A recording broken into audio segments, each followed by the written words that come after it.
O que acontece? O governo Temer decretou uma guerra de classe contra todos nós e pretende, na prática, devolver o Brasil para um período pré-30. Ou seja, não se trata de reforma da Previdência, é, na prática, a supressão do Estatuto Previdenciário.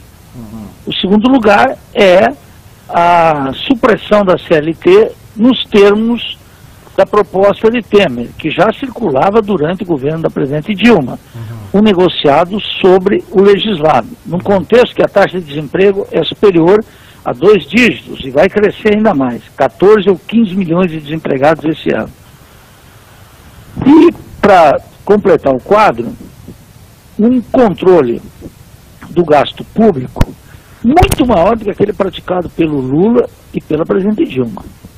Então veja que é uma perenização da austeridade, 20 anos. Essas 3 medidas mostram que essa guerra de classe desatada por um governo corrupto, cujas decisões mais importantes estão sendo tomadas por um covil de ladrões, que é o Congresso Nacional, em que nós temos mais de 280 deputados e senadores delatados, denunciados, com processos de toda ordem, tomando decisões, Luiz Carlos, que só poderiam ser tomadas por plebiscito. Jamais uma supressão da Previdência pode ser tomada por um Congresso, mesmo que fosse um Congresso formado exclusivamente pela família da Madre Teresa de Calcutá. Não pode ser. Uma decisão dessa natureza, como uma PEC do gasto público, ela só pode ser tomada, como a supressão da CLT, por um plebiscito, não há Congresso que possa tomar isso. Bem, nesse contexto, o que está se anunciando aí é o que o Lula fez irresponsavelmente durante todo esse período, que é a ideia do Lulinha Paz Amor. A Lulinha do Paz Amor é a ideia de um pacto de classe. Um pacto de classe quando a burguesia declara guerra aos trabalhadores. Então eu digo que é tirar, a metáfora tirar Lula do coração e da cabeça, é primeiro, entender que o Lula é um político vulgar de voo curto. Segundo, que a proposta que ele praticou durante seus 2 governos e que a presidente Dilma praticou em larga medida em seu primeiro governo e até o momento da destituição, só foi possível por condições excepcionalmente existentes durante aquele período da economia mundial e do desenvolvimento capitalista brasileiro. É impensável. Terceiro, nós estamos vivendo, fruto de 1994, uma crise financeira do Estado, que não há governo que possa tirar o país da crise sem romper aquele pacto de classe e sem responder à guerra de classe que Temer está colocando para todos nós. Então veja, nesse momento especial da crise brasileira, da conjuntura brasileira, em que supor que um governo, qualquer governo, em 2018, terá legitimidade para tomar mudanças, não entende a natureza financeira da crise do Estado brasileiro, que não é fiscal, longe disso, ainda que nós precisamos de uma nova política fiscal, que envolva uma nova política tributária, em que rico paga imposto, que latifundiário paga imposto, que banqueiro paga imposto, que executivo de multinacionais paga imposto, nós precisamos de tudo isso.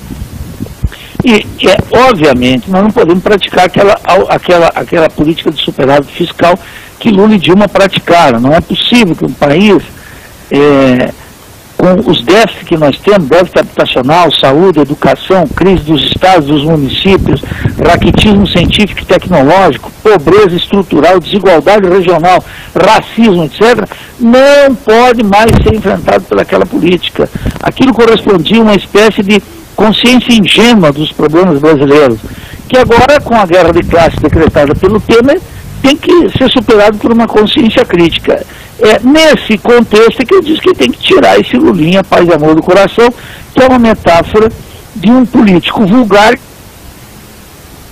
e a classe dominante, embora o tempo inteiro esteja falando contra a pobreza. Professor, o senhor fala muito sobre a hora da Revolução Brasileira. O que isso significa? A Revolução Brasileira, muito boa, a tua questão é fundamental. E quando eu estou dizendo que nós estamos vivendo uma crise financeira do Estado, eu estou dizendo que uma Revolução Brasileira tem que colocar o Brasil no mundo moderno. Quero dar dois aspectos, dois níveis de resposta. Primeiro, os Estados Unidos, ou a Inglaterra fez sua revolução, a Revolução Gloriosa, em 1650 até 1750, 100 anos, e produziu a Revolução Industrial. Os Estados Unidos fizeram, de 1776 até a Guerra da Secessão, fizeram a Revolução Americana e colocaram os Estados Unidos no mundo. A China fez a Revolução de 1949, e no espaço de 50 anos, está essa potência aí que está todo mundo observando, estarrecido o que fazer. Os franceses fizeram uma revolução nacional, que é a Revolução Francesa, que deram áreas, inclusive, de revolução mundial, igualité, liberté, fraternité. Ora, só as grandes revoluções fizeram grandes países. Eu estou falando de modalidades completamente distintas, a inglesa, a estadunidense, a francesa e a chinesa. Ora, o Brasil tem que fazer a sua revolução. Isso é uma correspondência histórica. Agora, o que é essa revolução? A revolução que faça aquilo que a proclamação da República não fez, que é instalar uma República de iguais, que é fazer o latifúndio pagar imposto, quer fazer os banqueiros pagarem imposto, quer reduzir drasticamente o prestígio, o poder e a propriedade, o controle dela no Brasil. Não se trata mais de fazer políticas públicas caritativas, fazer essa digestão moral da pobreza que o Lula produziu no Brasil. Se trata de fazer as grandes reformas. Sem reforma agrária, por exemplo, Azenha, não é possível o controle inflacionário. 37% da pressão inflacionária vem de alimento. Por isso que as televisões exibem o tomate como vilão da história a cada 3, 4 meses. É um absurdo. A agricultura familiar pode ter uma solução drástica. Agora nós não podemos sofrer o que nós temos sofrido, sobretudo nos mandatos da presidente Dilma, uma expansão da fronteira agrícola e um reforço do latifúndio. Para fazer o Brasil o quê? Para colocar o Brasil numa posição na divisão internacional do trabalho, que é de exportação de farelo de soja, soja in natura e minério de ferro. Aliás, que é isento de imposto de renda e os mineradores pagam até 4% de imposto. Isso é verdadeiramente escandaloso. Isso é a natureza do problema fiscal nosso, não da crise fiscal. Tem uma crise financeira, mas nós temos um problema fiscal. Então, veja, nós chegamos num momento da vida política brasileira que, para fazer as pequenas coisas, garantir programas sociais, uma lei dos pobres, como Bolsa Família, que tem lá nos Estados Unidos, tem em todos os países envolvidos, para resolver o problema da inflação, para resolver o problema educacional, só as reformas estruturais, que toquem no poder e na propriedade. Na propriedade já estabeleci aqui algumas medidas. Entre elas, cumprir a Constituição e fazer a auditoria da dívida, porque o rentismo no que se transformou o capitalismo do Brasil, é fruto primeiro da regressão industrial que começou em 94 e não para. Quando começou o Plano Real, 26% do PIB era resultado da indústria de transformação, hoje é menos de 9%, com tendência de queda. Então, essa é uma transformação estrutural do Brasil. O Brasil nunca esteve numa posição tão adversa na divisão internacional do trabalho. Tanto isso como a auditoria da dívida, para cancelar uma enorme parte desse rentismo, são as reformas estruturais necessárias para fazer política pública. Que nós tivemos, Azenha, a Revolução Brasileira é isso. Nós tivemos o principal governo da história do Brasil, foi o João Goulart. Ele fez política pública e fez as reformas de base. Mas não engatou isso numa Revolução Brasileira. O Lula foi mais atrasado ainda. O Lula fez política pública sem fazer reforma. Ainda avançou no caso da reforma da Previdência, foi uma reforma que facilitou a vida de corretoras, banqueiros e das empresas, e prejudicou nós todos os trabalhadores. E não tinha nada de revolução. Hoje, para garantir eficácia na política pública, para garantir reformas, as grandes reformas que colocam o Brasil no mundo moderno, só dentro de uma estratégia da Revolução Brasileira, que significa uma ruptura com a classe dominante. Essa ruptura implica em duas vias, pressão das ruas e disputa eleitoral com o programa da Revolução Brasileira. Dizer muito claro para a população, hoje ninguém mais acredita que Temer, esse impostor que dirige um governo corrupto, possa fazer alguma coisa. E tampouco acredita que a volta de Lula em 2018 com Minha Casa Minha Vida, PAC e Bolsa Família, possa redimir o Brasil da pobreza. Isso fracassou historicamente. Daí a atualidade da Revolução Brasileira. Professor, o senhor fala sempre em pensadores brasileiros, não é que tenham ficado esquecidos, mas que teriam que ser revalorizados. Será que o senhor pode mencionar quais são esses principais? Os principais, sem dúvida. Quer dizer, a universidade, você sabe, é uma máquina de produzir alienação no Brasil. E eu reputo que a televisão, as igrejas e as universidades são os três mecanismos que produzem a alienação brasileira. O que não quer dizer que não possa ter um professor herege, estudantes, gente decente, etc. O mesmo na igreja, até um jornalista decente é possível que exista. Eu não descarto nada disso. Mas quero dizer que o conjunto da obra é um verdadeiro absurdo. E uma função decisiva é matar a memória nacional. Autores, por exemplo, como Manuel Bonfim, são absolutamente indispensáveis.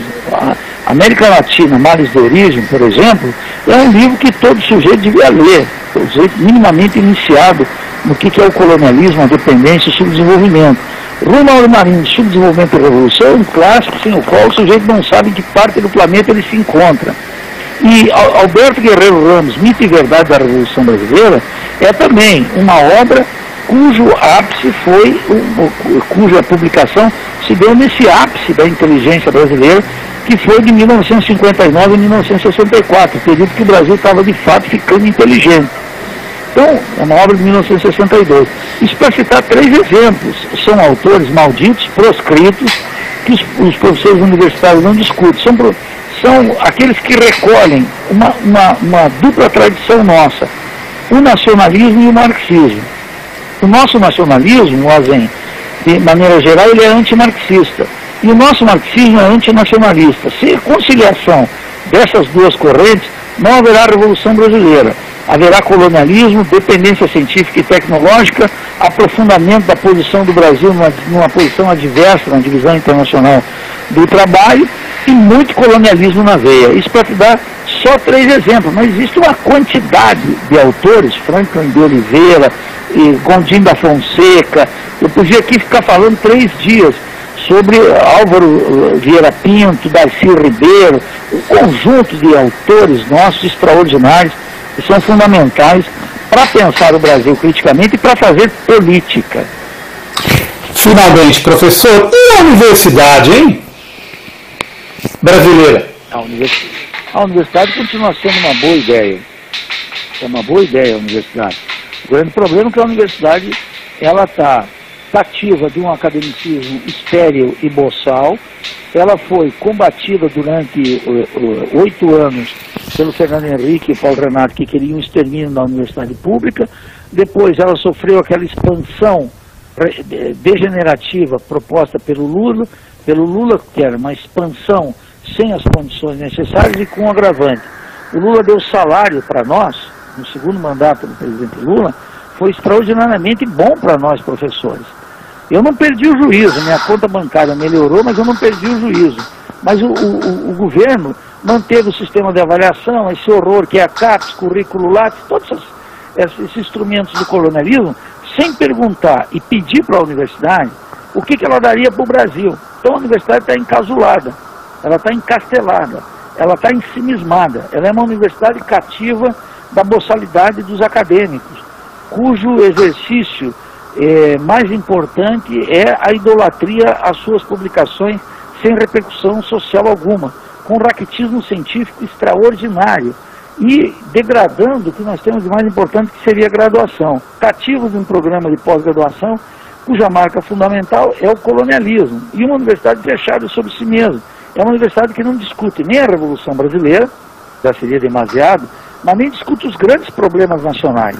E é todo mundo preocupado em ter uma complementação salarial e fazer política pública, ou seja, se submeter a uma razão do Estado.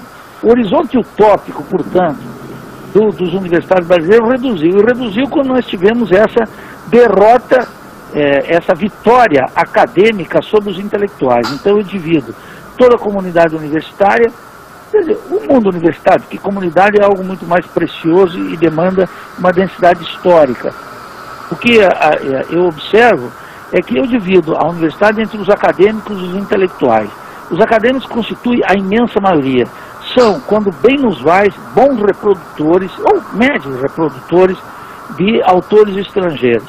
E os intelectuais são aqueles que estão vinculados com a inteligência nacional, rebuscando e buscando sobre as pirâmides que nos foram colocadas pelo colonialismo, a inteligência nacional, a memória da cultura nacional, que é muito importante, e aberto às transformações do mundo, às transformações revolucionárias do mundo. Não as transformaçõezinhas bocós, que encantam acadêmicos em seminários acadêmicos sem nenhuma importância em Paris, em Viena ou em qualquer outra parte do mundo. Mas as grandes transformações, aquelas que estão sendo operadas dentro dos Estados Unidos, na Alemanha e na China. Essas são as grandes que estão ocorrendo. E não essa coisa de o Brasil pintar como simpatiquinho, bom moço, aquele que não entra em conflito. Ora, o mundo é um mundo em conflito. O Brasil tem que se preparar para esse grande conflito que já está em curso. E a universidade tem que se abrir para esses temas, os temas fortes, aqueles temas que tocam, no fundo, a propriedade, o poder e o prestígio social. Enquanto ela não fizer isso, ela vai continuar recebendo um certo orçamento, ela vai continuar lutando por salário, no caso dos nossos professores, mas ela nunca será a universidade necessária. Antes, será muito claramente uma universidade inútil.